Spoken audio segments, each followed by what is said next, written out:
30 स्मृती नाद आहे. 30 वर्षाच्या पूर्वी या 17 तारखेला बापू निघून गेले आपल्यातून. मला आठवत आहे की त्यांच्या अंत्ययात्रेवर सुद्धा मी या वेळेला हजर होतो. महाराष्ट्राचं राजकारण एका विशिष्ट पद्धतीने एका काळामध्ये चालू होतं. सुरुवातीचं मुंबई राज्य होतं. बाळासाहेब केळकरांच्या नंतर मोरारजी देसाई यांच्या हातामध्ये महाराष्ट्राची मुंबई राज्याची सूत्र आली आणि त्यांच्या मंत्रिमंडळामध्ये यशवंतराव चव्हाण, फलटणचे माधवजीराव नाईक निंबाळकर, गणपतराव तपासे अशी काही मान्यवर मंडळी काम करत होती. पण महाराष्ट्रातला सर्वसामान्य माणूस हा अस्वस्थ होता. भाषावर प्रांत रचनेच्या संबंधीची चर्चा त्याच्यामध्ये झाली. काँग्रेसच्या अधिवेशनामध्ये त्या संबंधीचा प्रस्ताव मंजूर झाला. पण मराठी भाषिकांचं राज्य महाराष्ट्रामध्ये यावं ही कल्पना मराठी माणसाच्या अंतःकरणामध्ये होती. त्याची काही पूर्तता होत नव्हती. महाराष्ट्रातल्या अनेक जिल्ह्यामध्ये काँग्रेसचा पराभव झाला. संयुक्त महाराष्ट्राच्या संबंधीच्या लोकांच्या ज्या भावना होत्या त्याची पूर्तता न झाल्याच्यामुळे जी लोकांच्या मध्ये अस्वस्थता होती त्याची किंमत अनेकांना द्यावी लागली. त्याच्यामध्ये राजाराम बापू पाटील हे सुद्धा एक होते. ज्या वेळेला देशाच्या नेतृत्वाला कळलं की मोरारजीभाईंचं राज्य चालणार नाही, त्यावेळेला विशाल द्विभाषिकाची कल्पना करून यशवंतरावजी चव्हाण साहेबांच्याकडे सूत्र दिली. पण लोकांचा संताप काही कमी झालेला नव्हता. यशवंतरावजी हे सामान्य माणसाचं मन सांभाळणार आहे आणि देशाच्या नेतृत्वाला बरोबर घेऊन लोकांच्या इच्छेची पूर्तता करण्याच्यासाठी प्रयत्न करणारे असे एक दूरदर्शीचे नेते होते. महाराष्ट्राच्या निर्मितीच्यासाठी त्यांनी पावलं टाकायला सुरुवात, एक नेतृत्वाची फळी उभी करण्याच्या बद्दलची काळजी घ्यावी या भावनेला पावलं टाकायला सुरुवात केली होती. त्याच कालखंडामध्ये त्यावेळेच्या संयुक्त सातारा जिल्ह्यामध्ये बापूंच्या सारखा एक दृष्टी असलेला आणि जबाबदारी सुपूर्त केल्याच्या नंतर उत्तम रीतीने काम करू शकतील असा लोकांना विश्वास देणारा नेता हा नजरेसमोर आला. आणि चव्हाण साहेबांच्या खांद्याला खांदा लावून त्या संकटाच्या काळामध्ये काँग्रेसची पुनर्उभारणी करण्याच्यासाठी संघटक बापूंनी ही जबाबदारी आपल्या शिरावर घेतली. 1960 साली महाराष्ट्र झाला.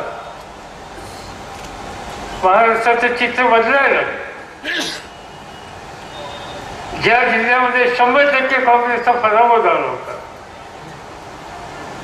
तिथल्या कार्यकर्त्यांच्या मनामध्ये आत्मविश्वास निर्माण करून पुन्हा हे संघटन उभं करण्याच्या संबंधीचं आव्हान बापूंच्या शिरावर होतं आणि ती जबाबदारी बापूंनी फार उत्तम रीतीने पाहिली. ज्याचा उल्लेख या ठिकाणी आता मधुकर भावेंनी केला की त्यानंतरची पहिली निवडणूक ही काँग्रेसने जिंकली. कदाचित तुम्हाला माहीत नसेल, मी त्यावेळेला काँग्रेसचं काम करायला सुरुवात केली होती आणि माझं सगळं घर शेतकरी कामगार पक्षाचं होतं.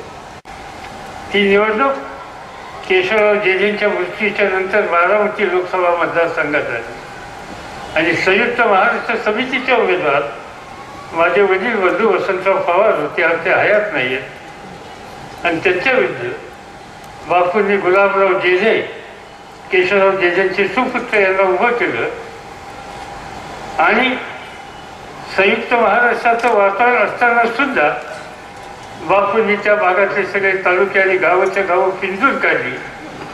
आम्ही लोकांनी त्यांना साथ दिली आणि पहिल्यांदा गुलाबरावजीने मोठ्या संख्येनं विजयी झाले. तो काँग्रेसचा विजयाचा ध्वज त्या दिवशी जो फडफडला, त्याच्यानंतरच्या 62च्या निवडणुकीमध्ये 70%च्या पेक्षा जास्त जागा जिंकायला काँग्रेस पक्ष यशस्वी झाला. आणि त्याची संघटनात्मक नेतृत्वाची जबाबदारी ही बापूंनी सांभाळली होती. आणि म्हणून सबंध देशाच्या समोर एक उत्तम संघटक म्हणून बापूंचं नाव ते प्रसिद्ध झालेलं मी जवळून पाहिलेलं आहे. 1960 साली काँग्रेसचं अधिवेशन झालं पुण्यात फर्ग्युसन कॉलेजमध्ये. पंडित जवाहरलाल नेहरू हजर होते आणि ते अधिवेशन यशस्वी करण्याच्यासाठी सगळी जबाबदारी बापूंनी आपल्या खांद्यावर घेतलेली होती. राजाराम बापू पाटील अध्यक्ष, अण्णासाहेब मगर सचिव, नामदेवराव मते त्यांचे सहकारी, असा एक प्रचंड कार्यकर्त्याचा संच बरोबर घेऊन हे अधिवेशन यशस्वी करण्याच्यासाठी आणि नेहरूंची शाबासकी मिळवण्याच्यासाठी त्यावेळेला बापू यशस्वी झालेले होते. आणि त्याच्यानंतरच्या काळामध्ये झालेल्या निवडणुकीमध्ये आपण लोकांनी त्यांना विजयी केलं आणि महाराष्ट्राचं प्रशासन चालवण्याच्या संबंधीची संधी त्या कालखंडामध्ये त्यांना मिळाली की अनेक वर्ष. मग ते उद्योग खात्याचे मंत्री असतील, वीज खात्याचे मंत्री असतील, अन्य विभाग असतील, त्या ग्रामीण विकासाचे मंत्री असतील, ही सगळी जबाबदारी बापूंनी फार समर्थपणाने सांभाळली. म्हणजे टोकाची झाली होती धरणाच्या प्रश्नाच्या संबंधी. काय ते खुसगाव आणि चांदोळी, चांदोळी खुसगाव आणि चांदोळी, हा. आणि त्या धरणाच्या संबंधीचा संघर्ष समोर महाराष्ट्रात गाजला होता. दोन्ही ज्येष्ठ नेते एकाच जिल्ह्याचे आणि मोठी कठीण परिस्थिती असायची. एक दिवशी मी, बॅरिस्टर अंतुले आणि पी.के. सावंत आम्ही तिघांनी ठरवलं की या ज्येष्ठ नेत्यांना एकत्र बसवायचं म्हणून माझ्या घरी त्यांना जेवणाच्यासाठी बोलवलं. बैठक माझ्या घरी ठरली होती. जरा बापूंना आणि दादांना यायला उशीर झाला. मी चौकशी केली बापूंच्या घरी, का निघाले नाही अजून म्हणून. तर बाहेर कोणत्या सांगितलं दादा आले तरी ते त्या ठिकाणी बसलेले. बैठक माझ्या घरी ठरली होती पण दादा बापूंच्या घरी होते. काही करतच नव्हतं या सागरीकरांचं. आणि नंतर त्या दिवशी जयंत चव्हाणचा वाढदिवस होता म्हणून समजलं. बैठक झाली आणि नंतर दोघंही माझ्या घरी परत आले आणि सगळं संपलं. आमचं मित्र अशा प्रकारची भूमिका त्यांनी आम्हाला सांगितली. आम्ही सांगितलं चर्चा इथं करायची होती. दादाने ठरवलं की नाहीतर आपल्यातले मतभेद इतरांच्या समोर कशाला करायचे. मीच येतो तुमच्या घरी म्हणून ते बापूंच्या घरी गेले आणि दोघांनी बसून काय ठरवलं मला माहिती नाही पण एक वाक्यता झालेली आम्ही सगळ्यांनी पाहिली होती. आणि मग संघर्ष करायचा त्यावेळेस संघर्षही केला. आणि ज्यावेळेला राज्याच्या हिताची जपणूक करण्याची, विशेषतः शेतकरी वर्गाच्या शेतकरी समाजाच्या हिताची जपणूक करण्याच्या संबंधीचा प्रश्न ज्यावेळेला आला त्यावेळेला बापूंनी बाकीच्या सगळ्या गोष्टी सोडल्या आणि सहकार्याच्या संबंधीचा हात पुढे केला. मला आठवतंय की महाराष्ट्राच्या विधानसभेमध्ये आम्ही लोक त्यावेळेला आमदार होतो आणि एकदा पाण्याच्या प्रश्नावरून तणाव वाजेल असं आम्हाला सरकारनं वाटत होतं. पण नंतर गंमत अशी आहे की शंकरराव चव्हाण राज्याचे मुख्यमंत्री होते. महाराष्ट्रामध्ये आणि देशामध्ये काँग्रेसचा पराभव झाला 77 साली. अनेक ठिकाणी नेतृत्व बदलाच्या संबंधीची भूमिका घेतली गेली आणि शंकरराव चव्हाणांना बदलायचा निर्णय काँग्रेस एसटीने केला. त्यावेळेला कोणाला मुख्यमंत्री करायचं या संबंधीचा प्रश्न आल्याच्या नंतर आम्ही सगळे तरुण लोक जे होतो आम्ही सगळे दादांच्या पाठीशी उभं राहिलो आणि दादांना मुख्यमंत्री करा असा आम्ही आग्रह केला. बापू आणि यशवंतराव मोहिते यांच्यात तसं अंतर होतं पण बापूंनी यशवंतराव मोहितेंना मुख्यमंत्री करा ही भूमिका त्या ठिकाणी घेतली आणि आग्रहाची भूमिका घेतली. शेवटी मतदान झालं आणि 100च्या पेक्षा जास्त मतं भरून दादा विजयी झाले आणि दादा मुख्यमंत्री झाले. पण एक गोष्ट मी सहजच नंतर बापूंना विचारली की तुम्ही आणि मोहिते साहेबांचा संघर्ष एका प्रश्नावरून झाला पण राज्याचं नेतृत्व करण्याच्यासाठी यशवंतरावच्या पाठीशी तुम्ही कशा वेळ राहिला? त्यांनी स्वच्छ सांगितलं, एक कर्तृत्व संपन्न, स्वच्छ आणि एखादी जबाबदारी घेतल्याच्या नंतर उत्तम रीतीनं प्रशासन देण्याची कुवत असलेला हा नेता म्हणून मला यशवंतरावांच्या बद्दलची आस्था आहे.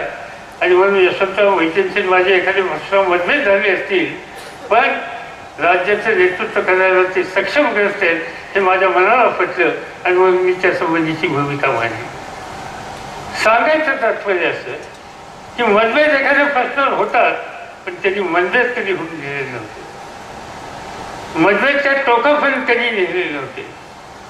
समाजाचं हित आणि राज्याचं हित हे नेहमी बघितलेलं होतं.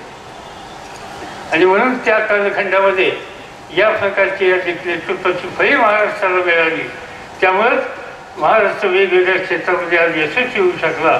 त्याचं मूळ कारण या प्रकारची दृष्टी असलेल्या नेत्यांची त्यावेळी वाणवाण होती. जीवनाचे सगळे पैलू त्याच्यामध्ये येत आहेत. त्यांच्या जीवनाची समाजकारणाची सुरुवात कशी झाली इथपासून तर अगदी अंत्यविधीपर्यंत समान कालखंड कशा पद्धतीने केला, अनेक संकट आली, आव्हानाची परिस्थिती आली, त्याला सामोरं जाण्याच्या संबंधीची भूमिका कशी घेतली, शेतकऱ्यांच्या प्रश्नाच्यासाठी महिलांमध्ये पाय सुजले असताना सुद्धा पदयात्रेच्या मध्ये सहभागी कशा पद्धतीने झाले, या सगळ्याचा मागोवा मधुकर भाले यांनी कष्ट करून या ठिकाणी घेतला आणि एका उत्तम ग्रंथाची निर्मिती केली.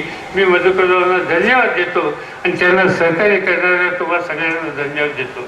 कारण माझ्या दृष्टीनं सामान्य परिस्थितीतल्या कुटुंबातला एखादा कार्यकर्ता दृष्टी असल्याने आणि कष्ट करायची तयारी असल्यानंतर कुठपर्यंत जाऊ शकतो या नव्या पिढीला प्रेरणा देण्याच्यासाठी हा कालखंड, हा ग्रंथ हा निश्चितपणाने उपयुक्त पडेल. आणि म्हणून त्याचं प्रकाशन झालं या ठिकाणी जाहीर करतो आणि माझे 2 शब्द संपवतो. धन्यवाद साहेब. यानंतर आभार प्रदर्शन करतील मान्य श्री PR पाटील साहेब. आपल्या सर्वांचे भाग्यविधाते लोकनेते राजाराम बापू पाटील यांच्या 30व्या पुण्यतिथी निमित्त मधुकर